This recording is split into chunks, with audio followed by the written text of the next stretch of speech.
La unidad 3, características de los materiales.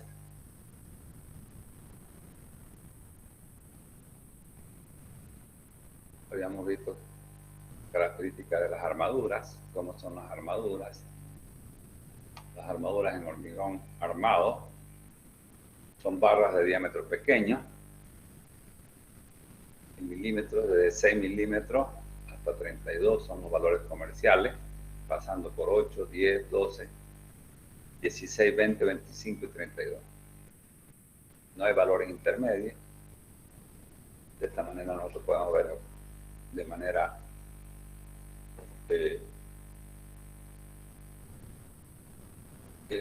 visual, sin equivocarnos en las obras, el número de barras. No necesitamos estar mirando cada barra para saber qué diámetro tiene. La longitud máxima que nos llega de las barras son de 12 metros.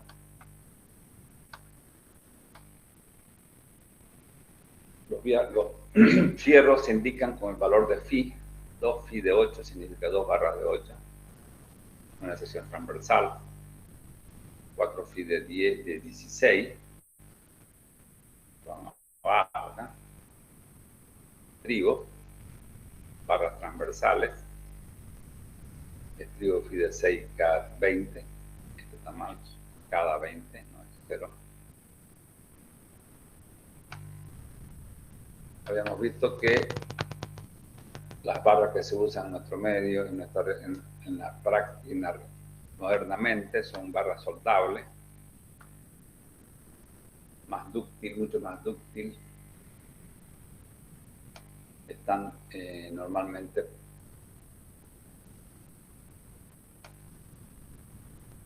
estas son las barras que nos llevan, están considerando la norma ASTM A706. Bien, propiedades mecánicas de las barras de acero. Para los aceros de grados 40 y 60, se observan claramente las plataformas de fluencia, mientras que para los aceros de mayor resistencia, como los de grado 75, no se exhiben claramente dichas plataformas de fluencia. En estos casos, cuando no se presenta la plataforma de fluencia de manera visual, digamos, se debe encontrar el límite elástico considerando un alargamiento de 0,35%, tal como mostramos en el siguiente gráfico. Esta es la plataforma de fluencia. Es una zona recta. Fluye el acero. Eso ocurre en los aceros de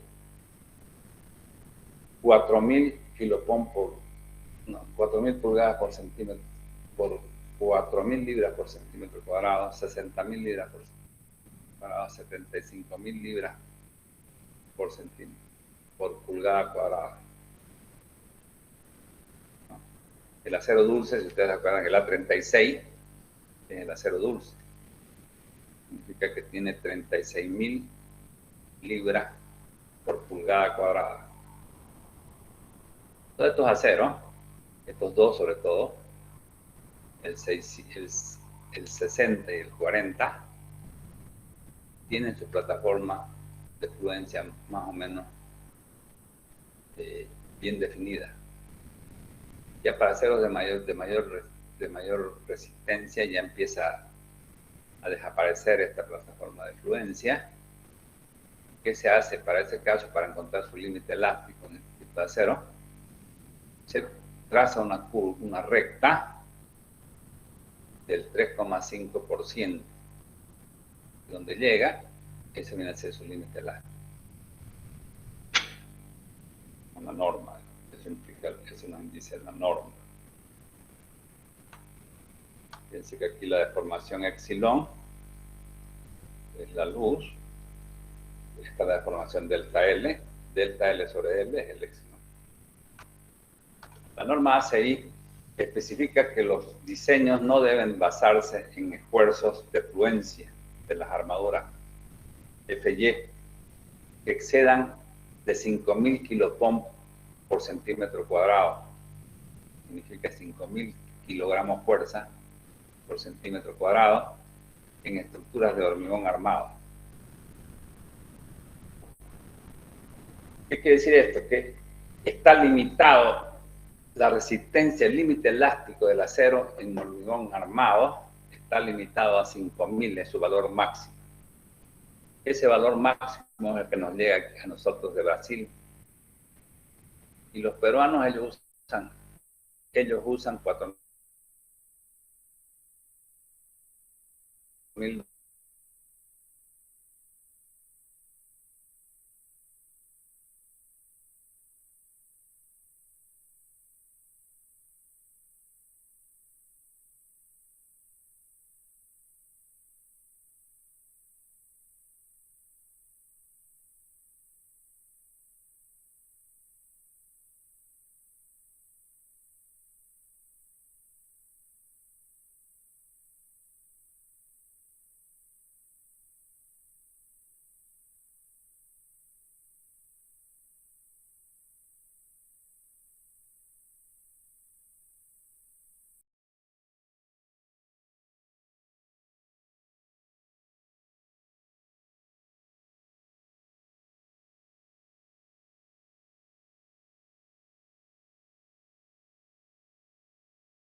Por eso que en los otros países usan el acero con FY 4200 en columna. En la norma anterior, por ejemplo, en la norma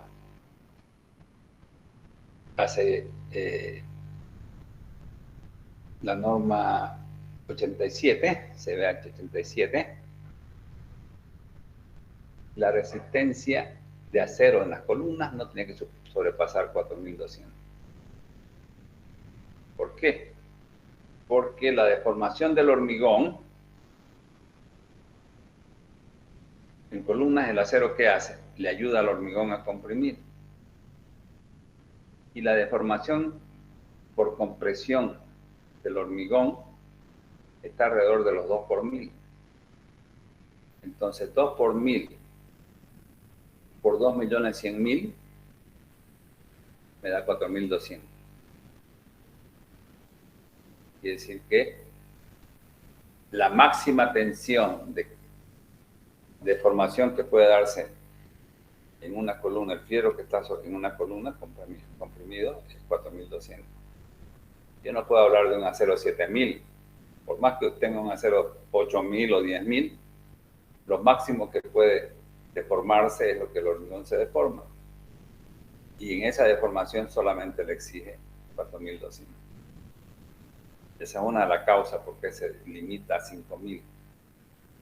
Y la otra es que si yo empiezo a usar aceros mucho más con resistencia mucho más grande, se producen deformaciones, fisuraciones muy fuertes en el hormigón. ¿No? Mientras mayor tensión, mayor deformación. Entonces, eso no nos olvidamos nunca. 5.000 kilopon por centímetro cuadrado es el límite que puede usarse de resistencia, del límite de fluencia, que puede usarse en piezas de hormigón armado. El acero no puede ser mayor que 5.000. La norma ASTM especifica el alargamiento o elongación de rotura mínima que deben tener los aceros de refuerzo. Así tenemos que para los aceros de grado 60, el alargamiento mínimo es el 9%, hasta el 7% dependiendo del diámetro. Así tenemos la siguiente tabla que nos muestra los alargamientos mínimos en rotura. Fíjense, para los aceros de dureza natural, la deformación es mucho mayor. Por los aceros estos, que normalmente eran estirados en frío, que ya no se usan casi, eran menos dúctiles, son más dúctiles. ¿No? Designación barra, dice. Si ustedes han visto, digamos,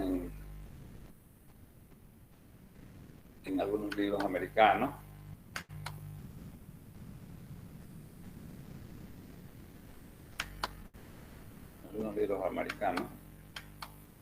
cuarto es 15 minutos yo doy desde el inicio de clase. Desde el momento en que la clase tiene que iniciarse, 15 minutos tienen para entrar, a la hora que quieran.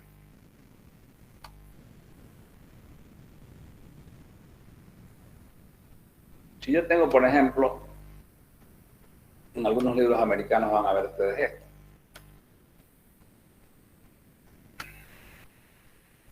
Do, número de barra,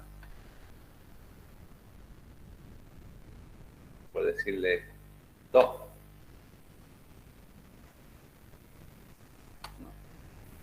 Por decirle 3. A partir de 3, los gringos valen sus barras ya. Piense que nosotros usamos el FI de 6 y de 8. Ellos el FI de 8 y el FI de 6 no usan. Usan a partir del FI de 3, el fierro número 3. ¿Y qué significa el número? Significa que es un diámetro de 3 octavos.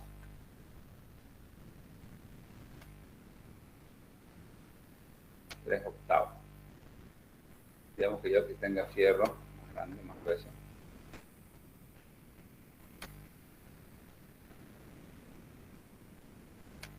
Tres, número 8. ¿Qué es el número 8? ¿Qué significa? Significa, está en pulgadas, ¿no? Que es 8 octavos.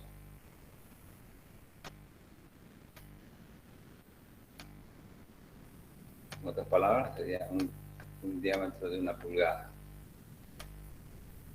El número 8 tiene un diámetro de 1 pulgada. El número 3 tiene un diámetro de 3 octavos, alrededor de 10 centímetros. Es así, por eso así se usa, digamos, en la norma americana. Nosotros usamos el FI, do, FI de 10, es aproximadamente 2 FI número 3. 3 octavos casi tiene 10 milímetros. Y aquí 3, nosotros usamos 3 FI de 25. 25 milímetros son 2,5 centímetros. ¿Y 1 pulgada cuánto es? 2,54 centímetros. Entonces nosotros vamos a usar esto para designar diámetros.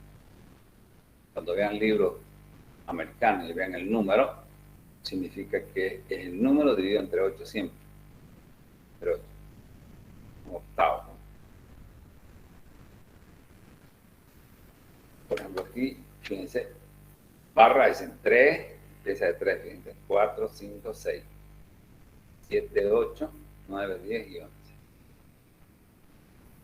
Serían fierro hasta el número 6 es 20 milímetros aproximadamente, el número 8 es 25 milímetros, que hemos visto ahorita, el número 11 es 34,9.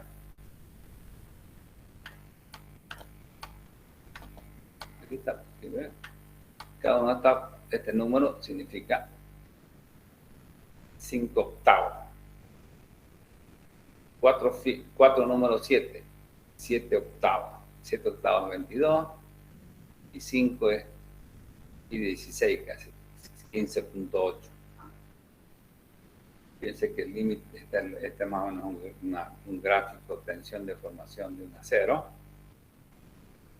Se comporta elásticamente hasta que aparece la plataforma de fluencia. Fluye, este es el valor que nosotros tomamos en cuenta en los cálculos, el límite elástico o el límite de fluencia que fluye. Y El acero inclusive gana resistencia antes de romperse y se rompe con un valor mayor. Pero el que vale para los cálculos es el límite elástico, no nos olvidemos. Cuando hablo de acero no estoy hablando de la resistencia a rotura, estoy hablando de su límite elástico. Los aceros de grado A706, que están manejados con esta norma,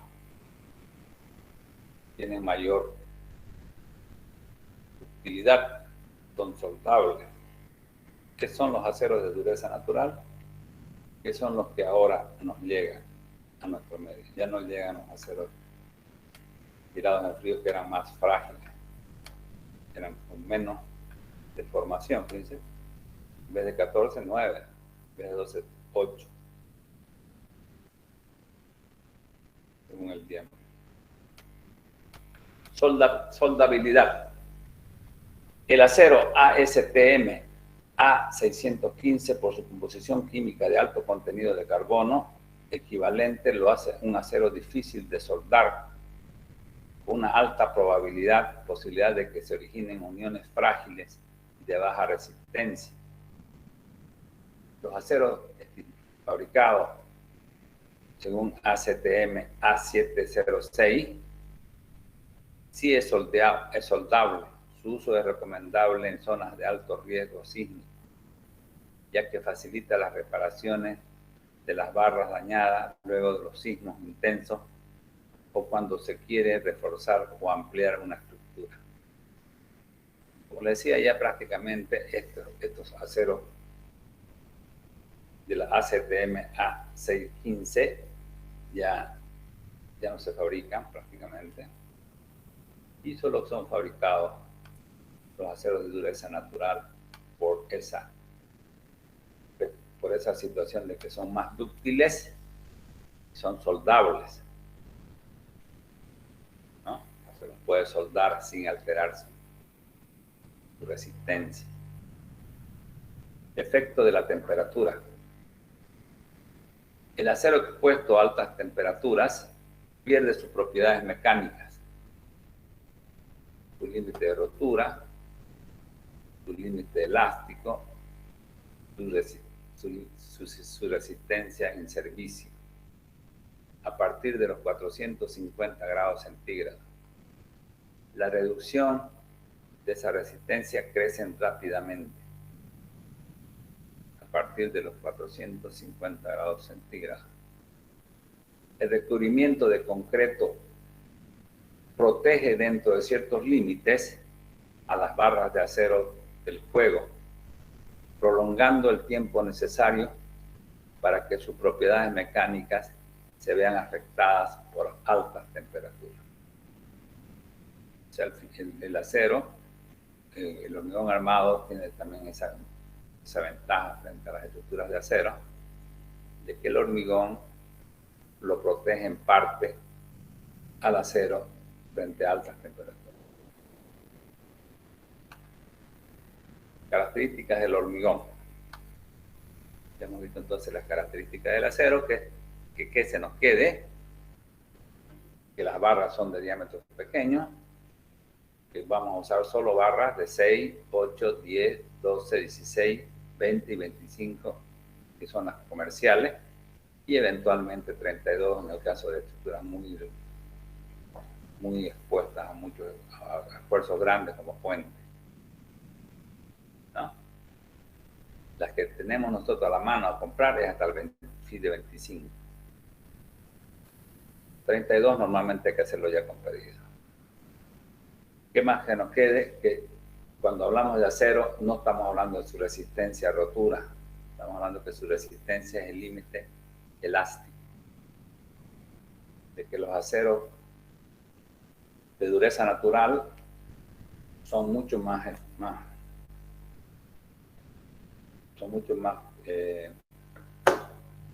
dúctiles y son soldables.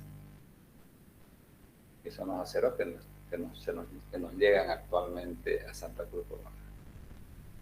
Ahora veamos las características del hormigón. Resistencia a la compresión. La resistencia a la compresión del hormigón FC' se determina por medio de ensayos de probetas cilíndricas de 6 pulgadas por 12, es decir, de 15 de diámetro por 30 de altura, centímetros a los 28 días, siguiendo una normativa para hacer esta rotura. Aunque existen concretos con resistencias últimas a los 28 días que van desde los 175 kiloohm por centímetro cuadrado hasta los 1400 kiloohm por centímetro cuadrado, la mayoría de los concretos usados en las prácticas tienen una resistencia entre 210 a 490 kiloohm por centímetro cuadrado. En nuestro medio, para aplicaciones corrientes, se usan hormigones desde 210 hasta 280.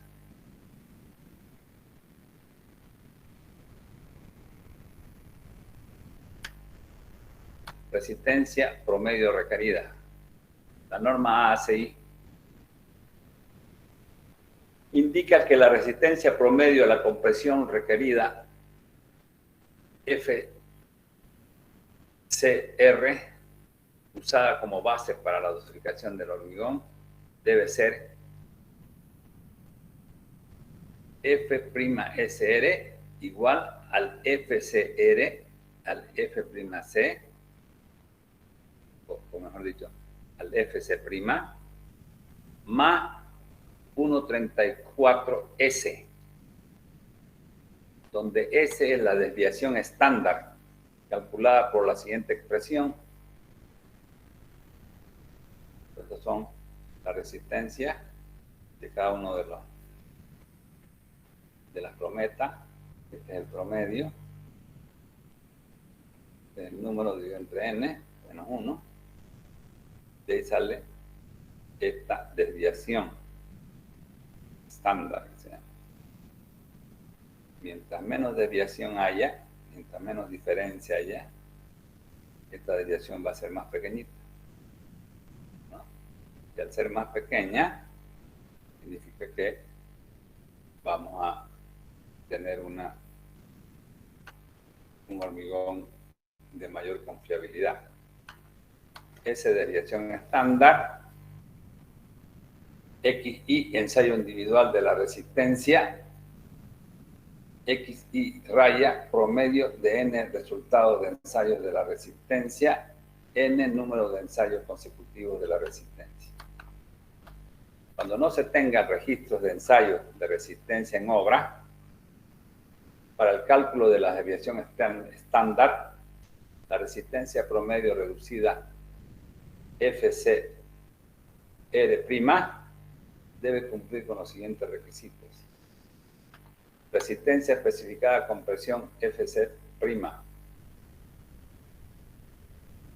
Es decir, que si yo tengo una obra donde tengo que cumplir, donde mi FC' es de 200 kiloohm por centímetro cuadrado, que es lo mismo que decir 20 megapascales, cuando yo rompa las probetas, la resistencia promedio de compresión va a tener que ser ese valor 200 más 7. O sea, 20 más 7. Es decir, si yo quiero un hormigón 200 y no he hecho ensayos, mi promedio de todos los ensayos que haga tiene que tener 270 kiloohm por centímetro cuadrado, en vez de 20. ¿Ya? Si estoy entre 20 y 35, es decir, entre 200 y 350 kiloohm por centímetro cuadrado, el FC' tiene que ser aumentado en 8,5.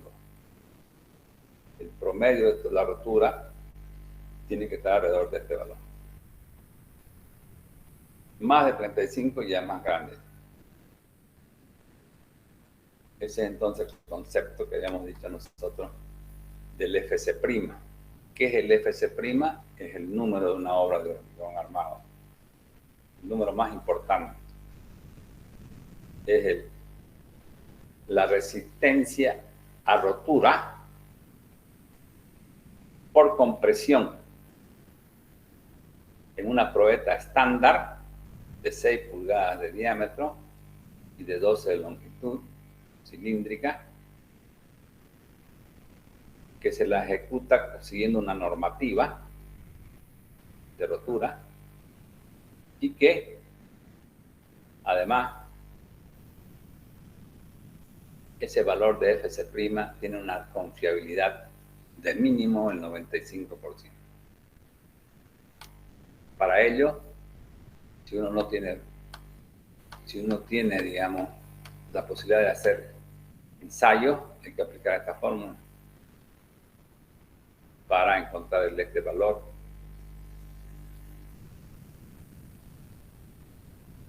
Para efectuar la dosificación, como diciendo, yo tengo que fabricar un hormigón mucho más resistente para obtener un valor menor aplicable ya en los cálculos, que es el FC'. ¿Ya? Mientras más resistencia quiera, va a aumentar más en el caso que yo no tenga un ensayo, digamos, con varias probetas. Tengo, por decirles algo, me llega un camión, estoy vaciando. Mi obra tiene 250 FC'. ¿Qué tengo que esperar yo? Tengo que esperar cuando el camión llega,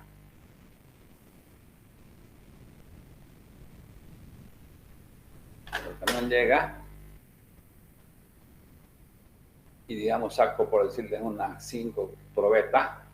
Cuando yo rompo esas probetas, tiene que darme para obtener 250, tiene que darme al menos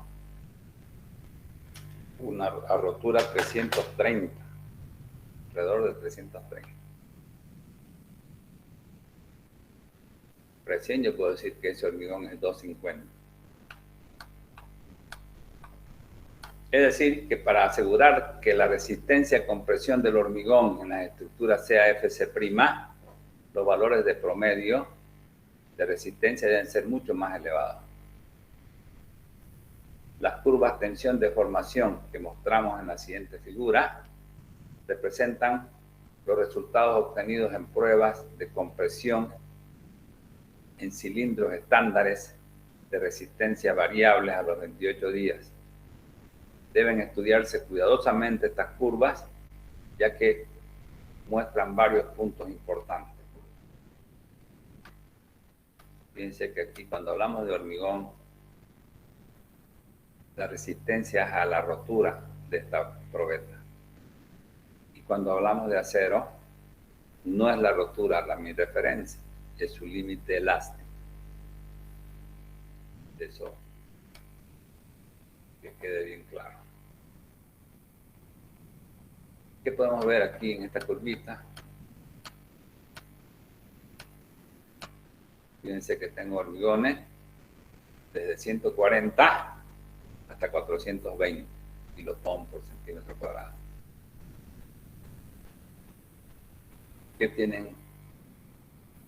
¿Qué se puede ver acá? Se puede ver todos estos puntos que se ha considerado acá. Las curvas son aproximadamente rectas, mientras la carga crece desde 0 a poco más de un tercio, a poco menos de un tercio, a 1/2 de la resistencia última del concreto. Eso quiere decir que en todos los casos, esta parte más o menos es recta, hasta más o menos un tercio a 1/2 de este valor. Recto. De ahí empieza a curvarse. Eso quiere decir esta zona. Este inciso A. B. Más allá de este intervalo, el comportamiento del concreto ya no es lineal. La falta de linealidad de las curvas tensión-deformación a esfuerzos mayores ocasiona algunos problemas en el análisis estructural de las estructuras de hormigón, porque el comportamiento de estas tampoco es lineal bajo esfuerzos mayores. Significa que a partir de cierto valor, ya aquí ya hay una curva bien clara, ¿no? De la mitad más o menos para arriba, o de un tercio, entre un tercio, más o menos un 40%, podemos decir, para arriba ya empieza la curva. Empieza a curvarse, es decir, ya deja de ser de haber proporcionalidad entre la tensión y la deformación. C. Es de particular importancia el hecho de que todos los concretos, independientemente de sus resistencias, alcanzan sus resistencias últimas bajo deformaciones unitarias de aproximadamente 0,02. Esto es importante, fíjense. Es de particular importancia el hecho de que todos los concretos, independientemente de su resistencia, alcanzan sus resistencias últimas a rotura bajo deformaciones de aproximadamente el 2 por 1000. Por eso es lo que yo le decía hace ratito. ¿Por qué el acero está limitado en el caso de columnas a 4200? Si yo tengo aquí una columna de hormigón armado que está sometida básicamente a una gran compresión, le pongo fierro para ayudarle a comprimir al hormigón. De fierro.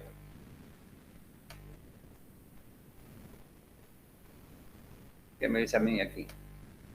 Cuando yo estoy comprimiendo, el hormigón tiene que acompañarlo el acero tiene que acompañarlo al hormigón, no le queda otra. No se puede zafar como cuando está traccionando. Cuando está traccionando el acero, hace que el hormigón se fisure y el acero sigue estirándose. Aquí no. Como estamos comprimiendo, el acero tiene que acompañar al hormigón y el hormigón máximo resiste el 2 por 1000. ¿Qué es el 2 por 1000? Quiere decir que con una deformación tan pequeñita, esta probeta se rompe. Y cualquiera que sea la resistencia, además, del hormigón que esté usando. Entonces, ¿qué yo digo? Este acero, tu máxima tensión que puede resistir es tensión es igual a E módulo por epsilon. Si esto es acero, el acero tendría que resistir Fy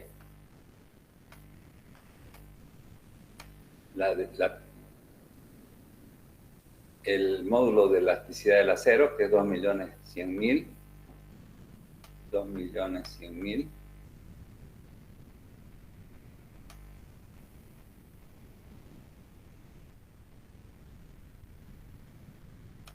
por la deformación que el hormigón se rompe, ya con 2 por 1000, por 0,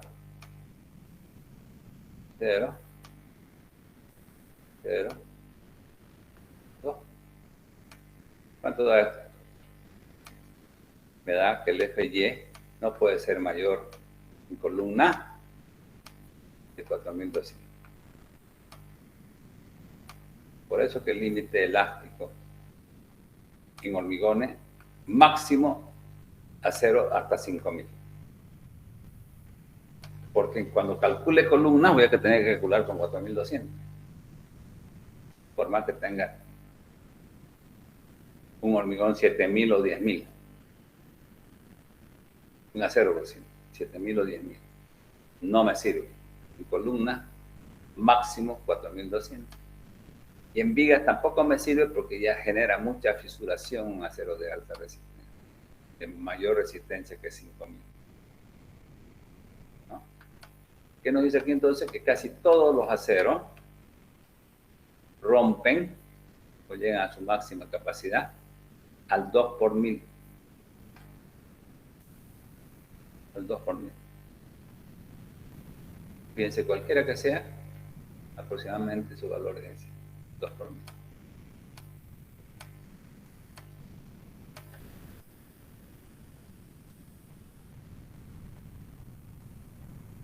D.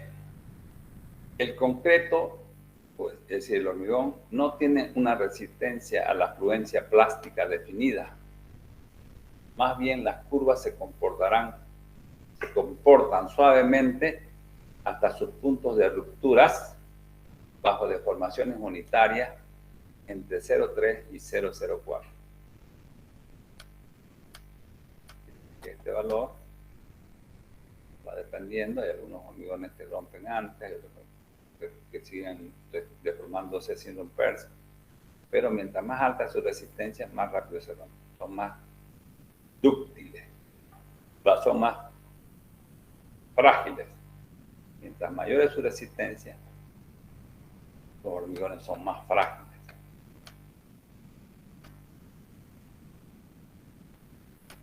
Para fines de cálculo futuros, se supondrá que el concreto falla a 0,03, que es la deformación máxima específica que exige la norma ACI.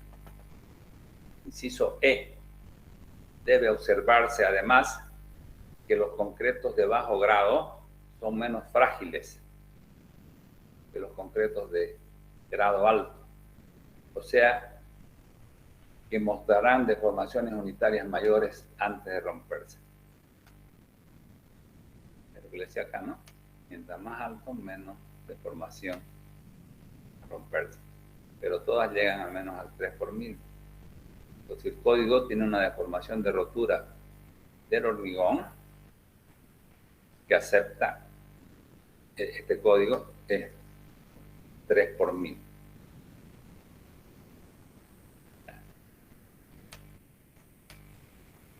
Pero la resistencia máxima llegan a una deformación del 2 por 1000. A rotura podemos aceptar un 3 por 1000. A un valor máximo de tensión podemos aceptar a un 2 por 1000. El código ACI supone que a rotura acepta un 3 por 1000. Vamos a ver más con más detalle cuando veamos el cálculo de columna. Debe observarse además que los concretos de bajo grado son menos frágiles que los concretos de alto grado, que mostramos deformaciones unitarias mayores antes de romperse. Ya hemos dicho eso. Muchas pruebas han demostrado claramente que las curvas de esfuerzos de formación en los cilindros de concreto son casi idénticas con los obtenidos en los lados de compresión de vigas sometidas a flexión. ¿Qué significa esto? Significa que, por ejemplo, esta curva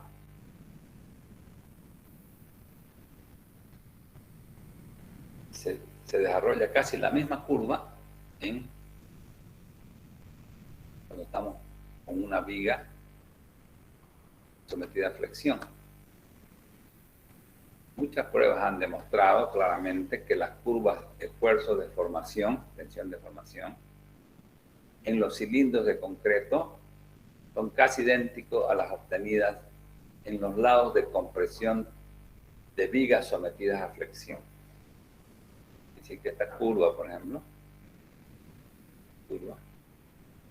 es esta curva. Ya. Digamos que yo tengo un hormigón, hago su curva de tensión de formación, una probeta cilíndrica, me da esto. Significa que más o menos la viga sometida a flexión tiene un comportamiento similar.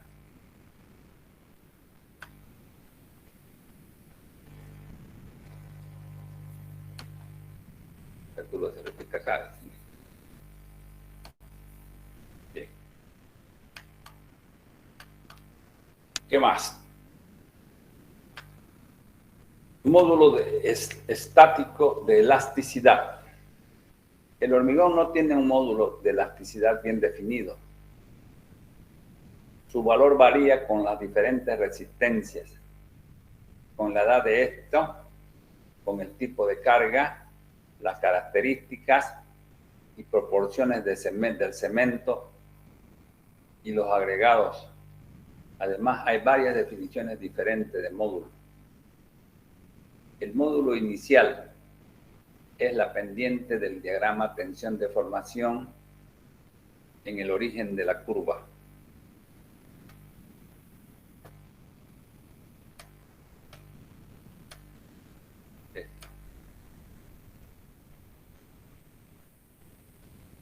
Y su terra.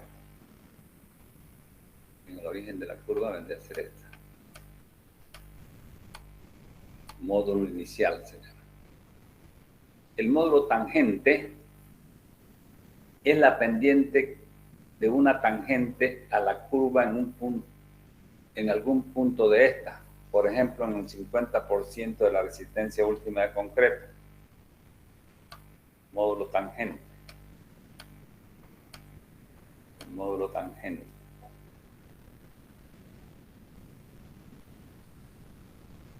¿No? Módulo tangente vendría a ser un módulo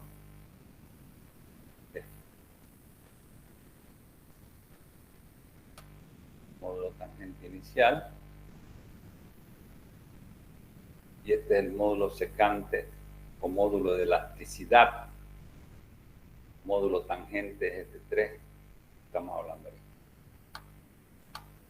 El que más me interesa a mí, C, a la pendiente de una línea trazada del origen a un punto de la curva entre 25 y 50 de su resistencia se llama módulo secante.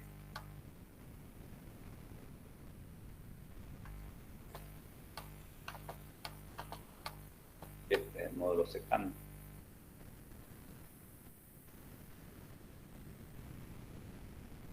O módulo de elasticidad. ¿Por qué viene a ser el módulo de elasticidad? Cuando más o menos este valor vale 45% de FC',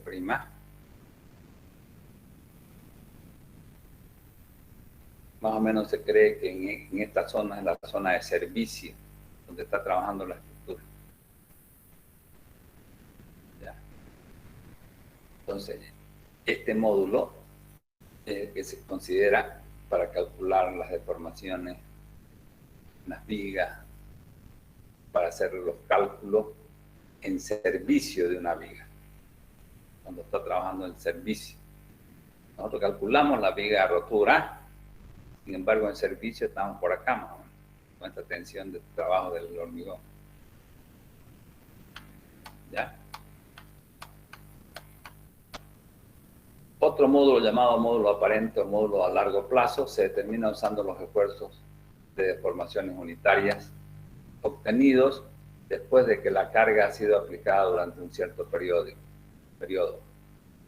El código ACI, que es lo que nos interesa al final, establece que la siguiente expresión puede usarse para calcular el módulo de elasticidad de concretos. Para concretos de peso normal, se considera la siguiente expresión simplificada para determinar el módulo elástico del hormigón, que vendría a ser 15.000 raíz cuadrada de FC'. Este es el E sub C, vendría a ser este. Bueno, cuando más o menos se cree que en esta zona está en servicio la pieza. Con este módulo de elasticidad que se calculan las deformaciones. Con este módulo. ¿Qué significa este módulo entonces?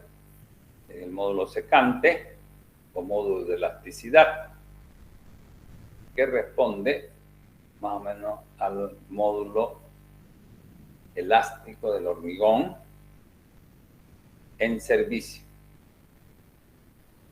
con una resistencia alrededor del 0,45 FC'. Módulo de Poisson. Al someter un cilindro de concreto a cargas de compresión, este no solo se acorta a lo largo, sino que también se expande lateralmente. La proporción de esta expansión lateral respecto al acortamiento lateral se denomina módulo de Poisson. Su valor varía entre 0,11 para concretos de alta resistencia hasta 0,21 para concretos de bajo grado, con un valor promedio aproximado de 0,16. Así tenemos que el módulo de rigidez a esfuerzo cortante vale, este módulo de Poisson en 0,16, el módulo de rigidez a esfuerzo cortante G sub C, viene a ser el E sub C del hormigón dividido entre 2,32. Entonces, ¿qué es el módulo de Poisson?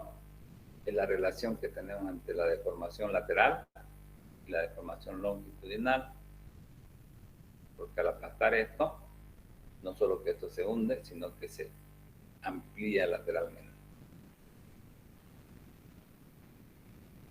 El valor de esa ampliación de esta relación es 0,16 para el hormigón. ¿Para qué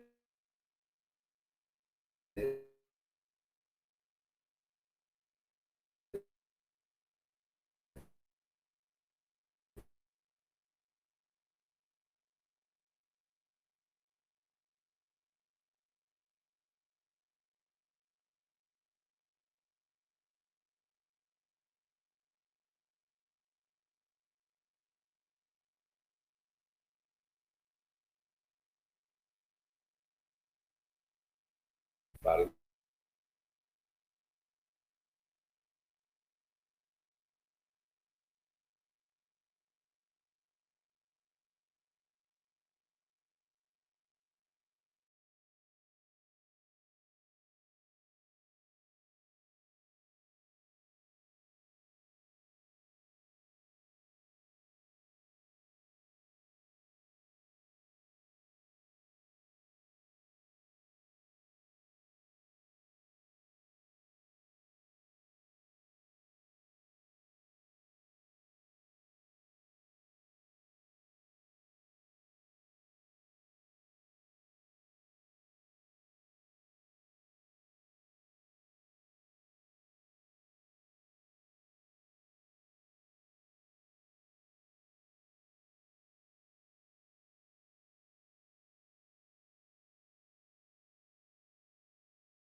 participan las tres características de los cuerpos mencionados: los elásticos, los viscosos y los plásticos.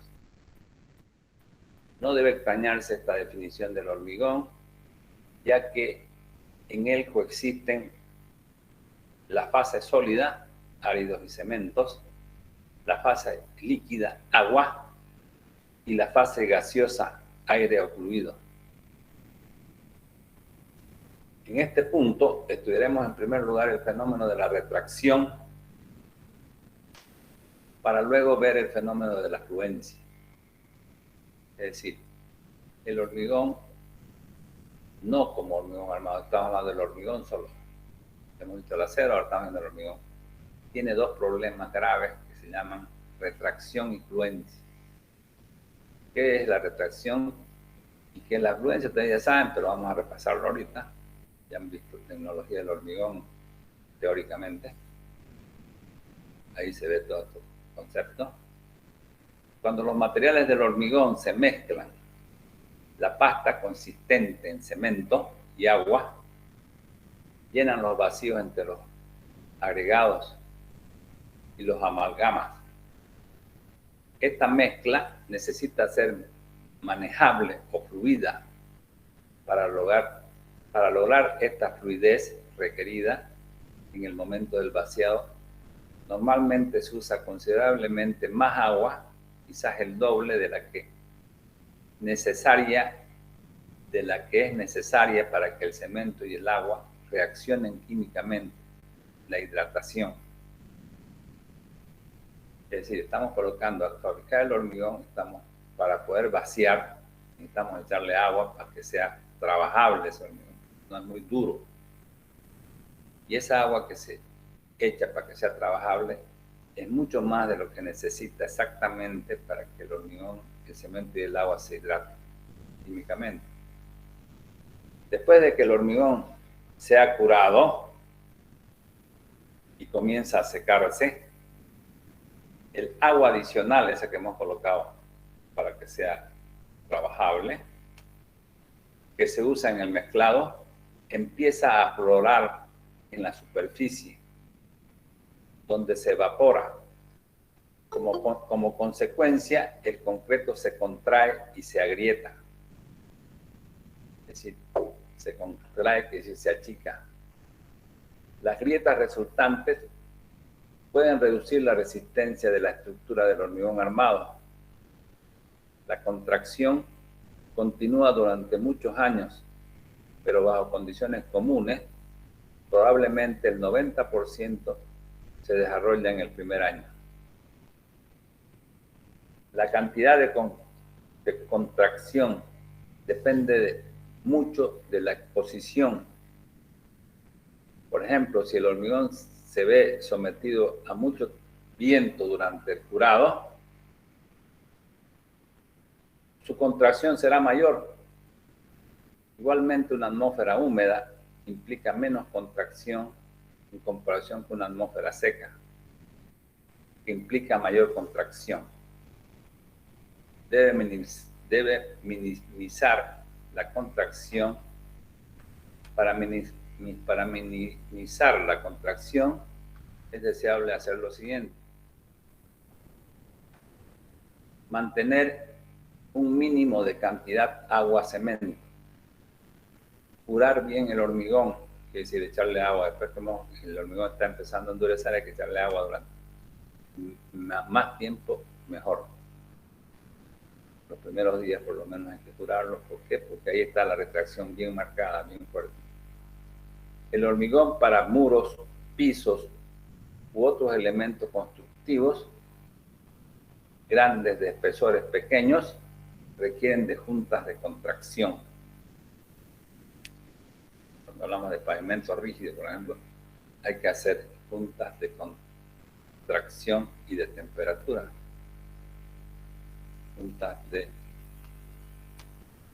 Las juntas que se hacen en un pavimento son por dos cosas: por la contracción del hormigón y por la dilatación, producto del cambio de temperatura, ¿no? Usar armaduras por contracción para distribuir mejor esa fisuración. Emplear agregados apropiados, densos y no porosos. Resumiendo entonces, la retracción, ¿qué es? La retracción no necesita carga. Yo tengo aquí un pedazo de hormigón que lo he colocado en un molde. Este pedazo de hormigón, al secarse, va a ir perdiendo humedad, y al perder humedad se va achicando, va disminuyendo de volumen. Hay una deformación impuesta que el acero no lo tiene, solo lo tiene el hormigón. Entonces ya resultan problemas. Si yo pongo aquí una barra de acero, en el contacto acero-hormigón ya va a aparecer una tensión producto de esta deformación impuesta que el hormigón solo la tiene. ¿Cuál es la diferencia entre retracción y fluencia, entonces? La diferencia es que la retracción no necesita carga. Solo por el hecho de la pérdida del agua se achica el hormigón, se retrae. Mientras que la fluencia se va a generar cuando yo aplico la carga. Cuando aplico la carga, se va a generar una deformación también en dirección de la carga, que produce una deformación impuesta en el hormigón, que en definitiva tiene sus problemas. Fluencia plástica o cedencia. Bajo carga de compresión permanente, porque ¿A qué la vamos a hacer trabajar el hormigón? A compresión. Entonces, cuando tenemos compresiones permanentes en una sección de hormigón, le aplicamos la carga y el hormigón continuará deformándose durante largos periodos después de que ocurra la deformación inicial.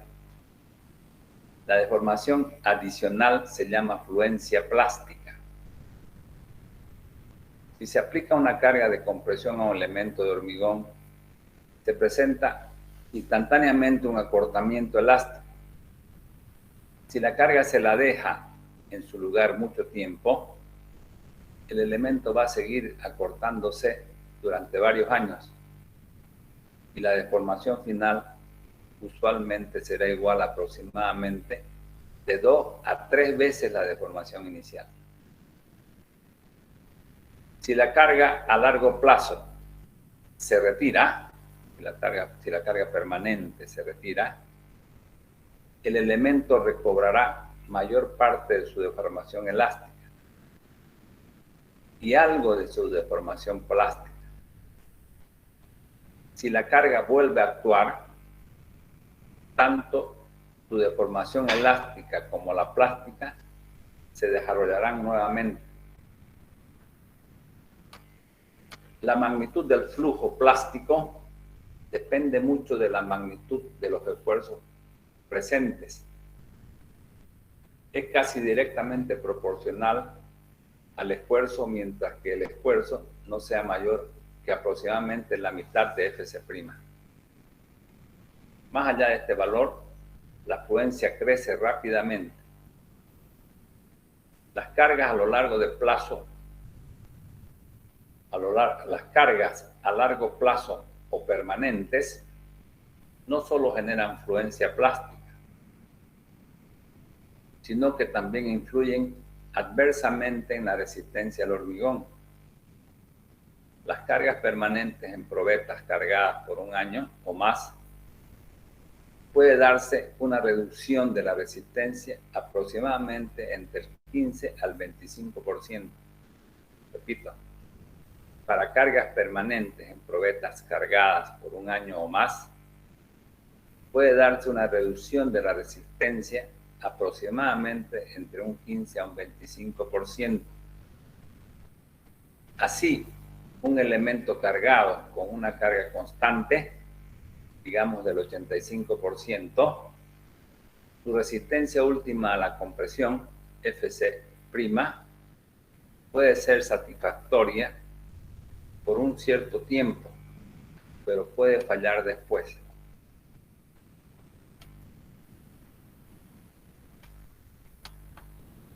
Fíjense.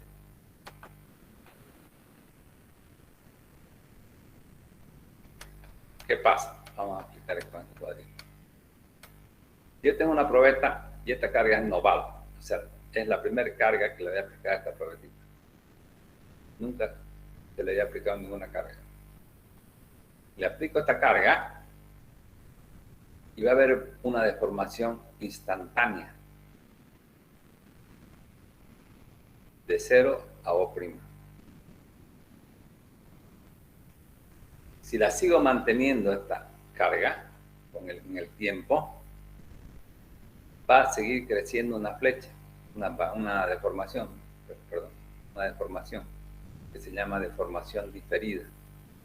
A esta deformación, producto de esta carga que está constante, que es aparte de la deformación instantánea, que va creciendo con el tiempo, se llama fluencia. Entonces, ¿cuál es la diferencia entre fluencia y retracción? Que la retracción no necesita carga. Por la pérdida de agua se achica el hormigón. Mientras que en este caso, cuando hablamos de fluencia, necesitamos una fuerza constante actuando sobre eso. Es como decir, debido a esa fuerza, las moléculas, las partículas, los agregados se van acomodando y al acomodarse se van deformando. Y al final queda una deformación que se llama fluencia. que se genera poco a poco, no es de golpe. Entonces, ¿qué pasa? Si yo tengo una carga rápida, cargo con P sub 0 en la probeta, esta se deforma de 0 a A. De 0 hasta A. La largo esta carga y no se recupera al 100% de la deformación. Queda un valor remanente, que se llama 0 o prima, este valor simple. O sea, si aplico la fuerza, instantáneamente se deforma de O hasta A. La largo la fuerza, recupera una gran parte, pero queda un valor remanente. Una vez que ya le he cargado esta probeta, a la misma probeta la voy a cargar con una segunda carga. Tal que esta nueva fuerza es menor que esta fuerza P sub 0. La aplico y la dejo ahí, un determinado lapso de tiempo, de T1 a T2. Cuando le aplico esta fuerza, se genera una deformación instantánea, BC. Estoy aplicándole ya, después que le he aplicado la carga rápida, la carga noval. Ya una segunda carga, lo hago en un tiempo diferente al anterior, T1, y veo que al aplicar esta fuerza, que es una fuerza menor que este P sub 0, que la fuerza noval, se genera una deformación BC instantáneamente. La mantengo la fuerza constante durante el tiempo. Pasa el tiempo de T1 a T2 y se va deformando esta pieza, esta probetita sola debido a esta carga con el tiempo. Se va deformando, una asíntota, cada vez menos, está más tiempo, cada vez menos. Entonces, la diferencia entre esta flecha instantánea, esta deformación instantánea, y esta deformación que ya al final casi se pierde con el tiempo, se llama fluencia. Más o menos se cree 1000 días por lo menos, aunque otros dicen 5 años. Pero cada vez menos. Entonces, esta deformación es lo que nosotros llamamos fluencia, producto de una carga permanente actuando sobre el hormigón. Y yo al final, cuando llega el tiempo T2, la retiro la carga, esta. ¿Qué pasa con la probeta? Recupera el 100% de la flecha, va de la carga, de la deformación instantánea. La recupera esta deformación. Y con el tiempo trata de recuperar algo de esta deformación. Ese más o menos es el comportamiento reológico del hormigón con el tiempo. Entonces, ¿qué hay? ¿Qué nos interesa a nosotros conocer de esto? Que el hormigón tiene un problema o dos problemas. Por un lado, tengo el problema de la retracción, que es una disminución de volumen sin carga por pérdida de agua. Y por otro lado, tengo un achicamiento también de las secciones, producto de la fluencia lenta, de la carga permanente actuando sobre una sección a compresión.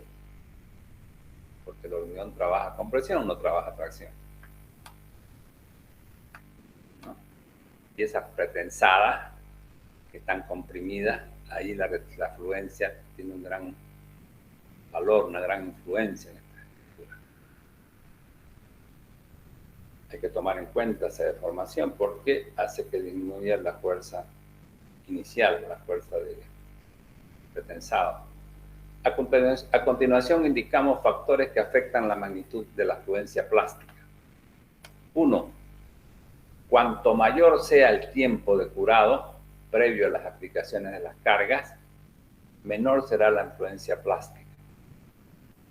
2. Los hormigones de alta resistencia manifiestan una menor fluencia plástica que los de baja resistencia. 3.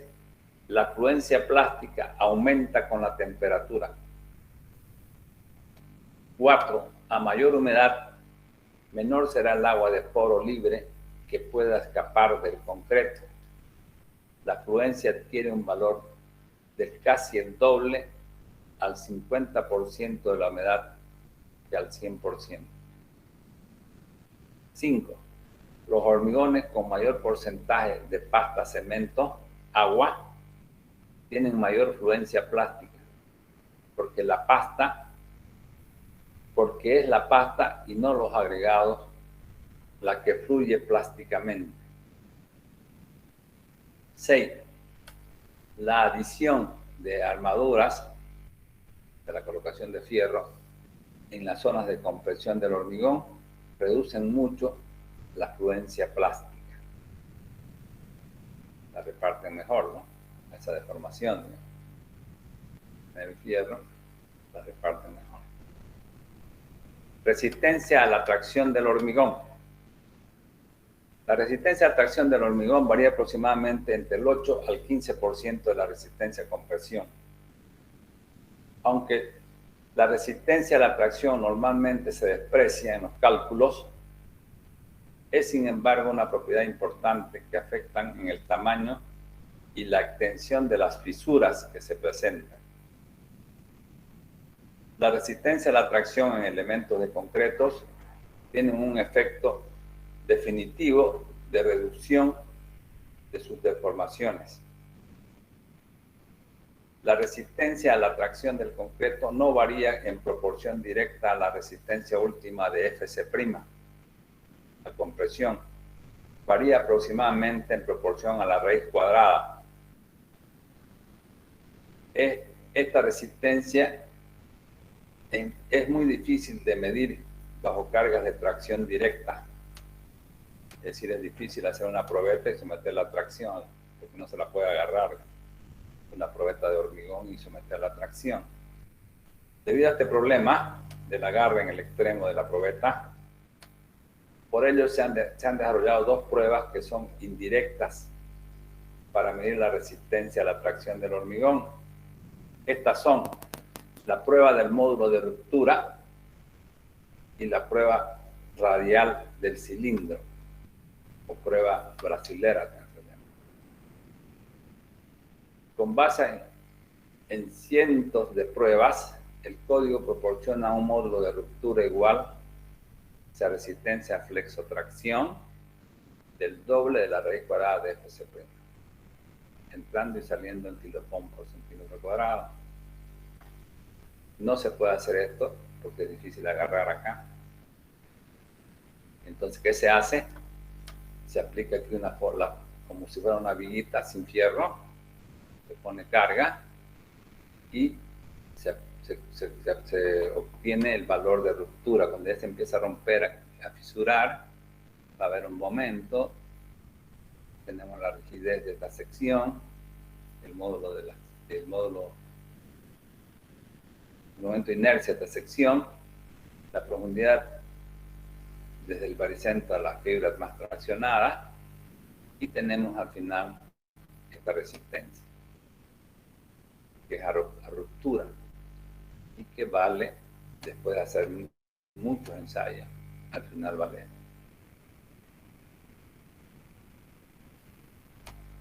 La otra prueba es una prueba del método brasilero.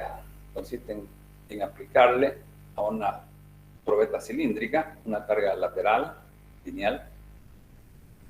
Esta carga lateral lineal produce unas tensiones con esta formulita que generan la tracción. Y a través de este ensayo, encontrando esta fuerza que empieza la rotura, se puede saber cuánto es el FCR. Son las dos formas de encontrar el FR, módulo de ruptura o resistencia a la tracción del hormigón, que para nuestro cálculo, en función de la Fc', que es el dato que tenemos a la mano, viene a ser el doble de la raíz cuadrada de ese valor. O sea, el hormigón tiene una cierta resistencia a la tracción, no es que es cero, tiene un valor que normalmente es despreciable, pero que en definitiva en algunas situaciones es muy importante ese valor. Bien, hormigones de alta resistencia. Vamos a quedar aquí entonces, hormigones de alta resistencia. Concretos reforzados con fibra.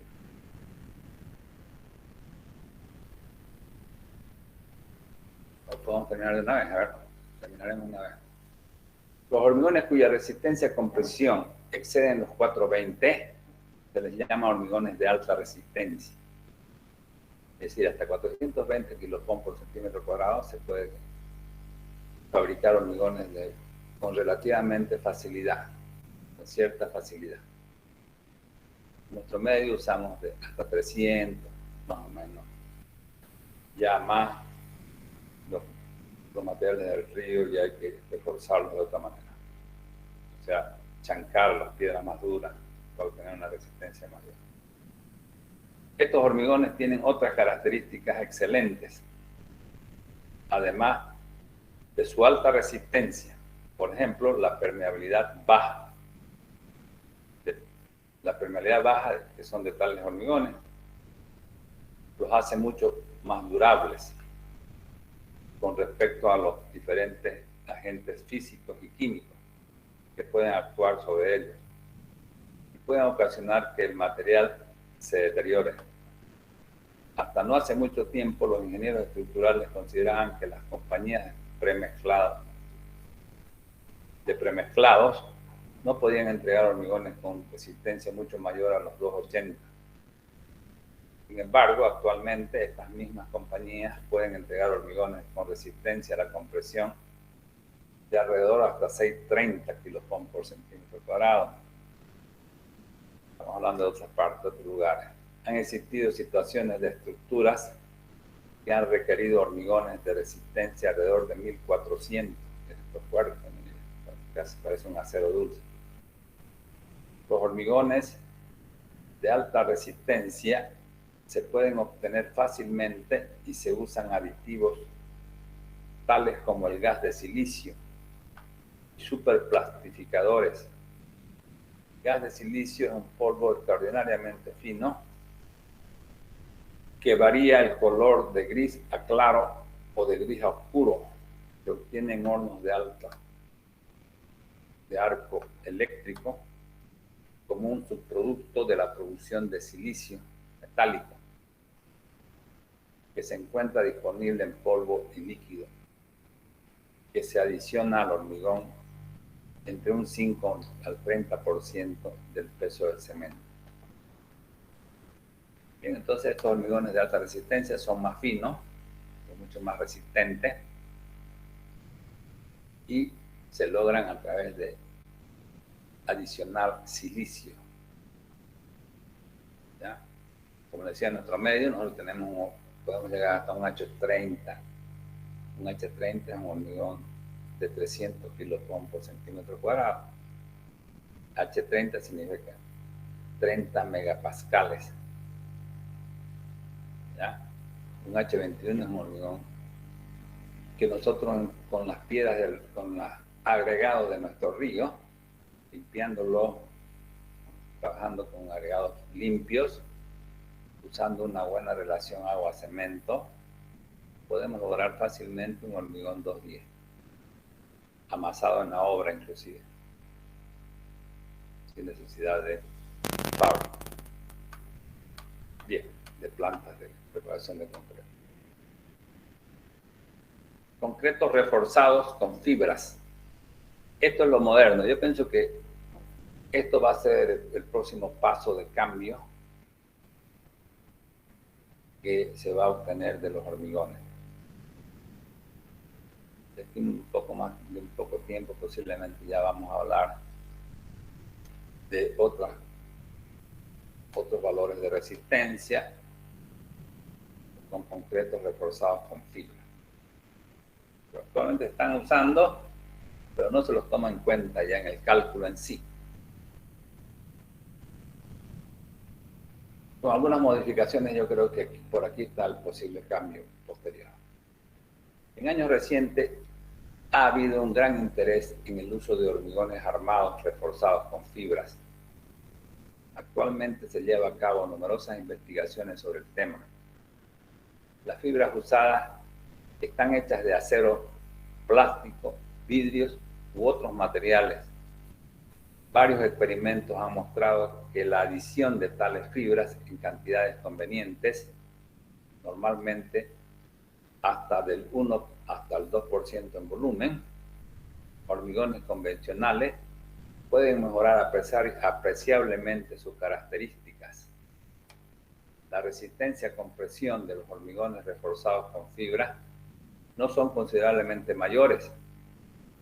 Sin embargo, los hormigones resultantes son considerablemente más firmes y tienen mayor resistencia a la fisuración y al impacto.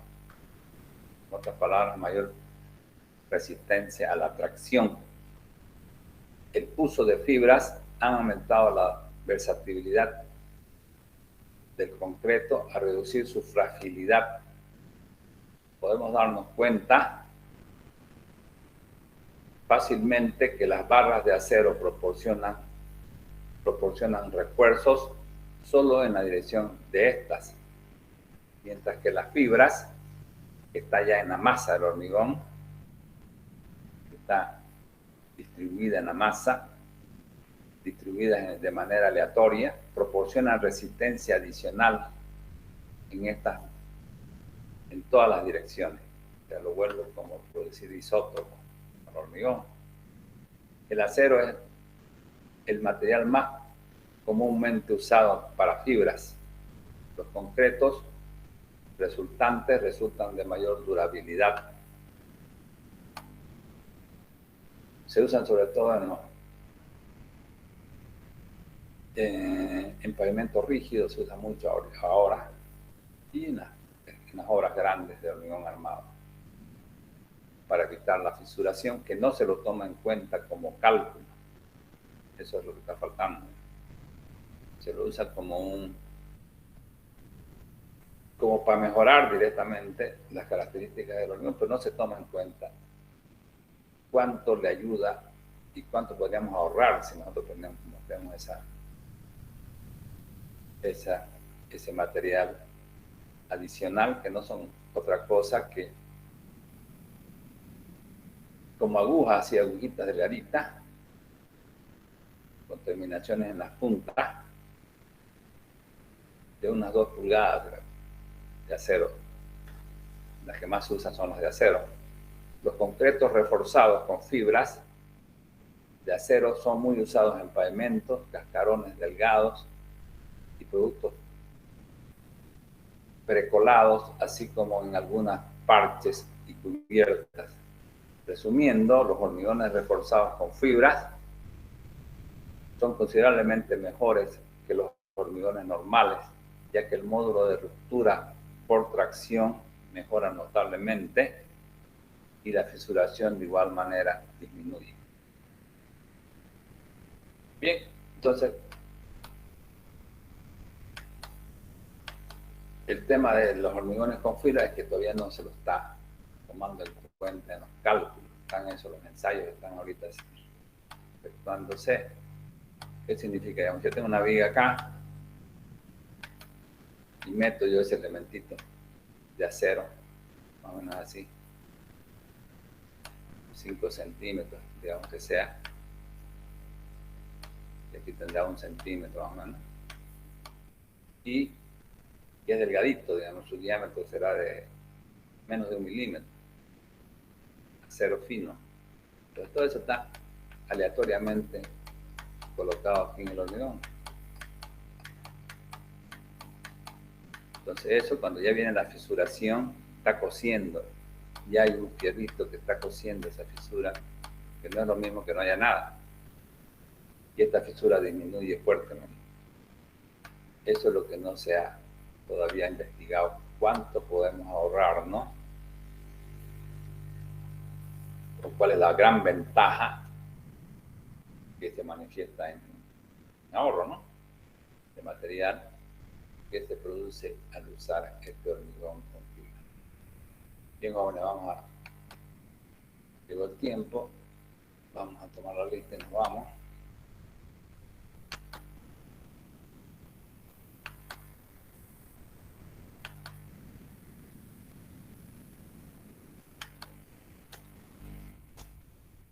Sí. 2.9, ¿no?